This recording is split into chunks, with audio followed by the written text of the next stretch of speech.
അമ്മേ മാതാവേ നിൻ കയ്യിലിരിക്കുന്ന ഉണ്ണീസോയോടൊപ്പം എന്നെയിരുത്താമോ?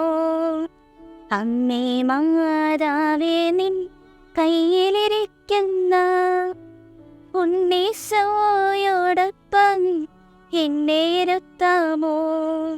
അതെ, ഒക്ടോബർ മാസം പരിശുദ്ധ അമ്മയ്ക്ക് സമർപ്പിക്കപ്പെട്ട മാസമാണല്ലോ. ഈ മാസത്തെ കൂടുതൽ ജപമാലകൾ ചൊല്ലിയും സുകൃത ജപങ്ങൾ ചൊല്ലിയും പുണ്യപ്രവർത്തികൾ ചെയ്തുകൊണ്ട് പരിശുദ്ധ അമ്മയിലേക്ക് നമുക്ക് നടന്നു നീങ്ങാം. പരിശുദ്ധ ജപമാല എന്നാൽ എന്താണ്?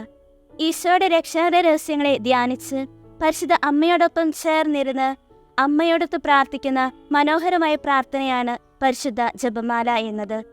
ഈശോയിലേക്ക് അടുക്കുവാൻ നമ്മെ ഏറ്റവും കൂടുതൽ സഹായിക്കുന്നതും പരിശുദ്ധ അമ്മ തന്നെയാണ്.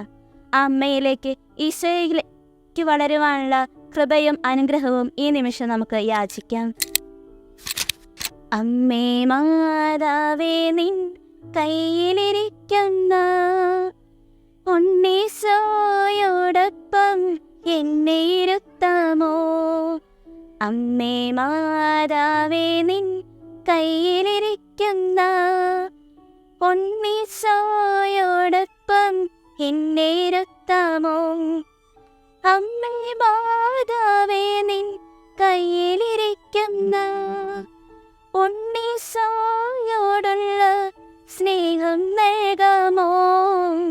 അമ്മേ മാതാവേ നിൻ കയ്യിലിരിക്കുന്ന ഉണ്ണീസോയോടൊപ്പം എന്നെയിരുത്താമോ?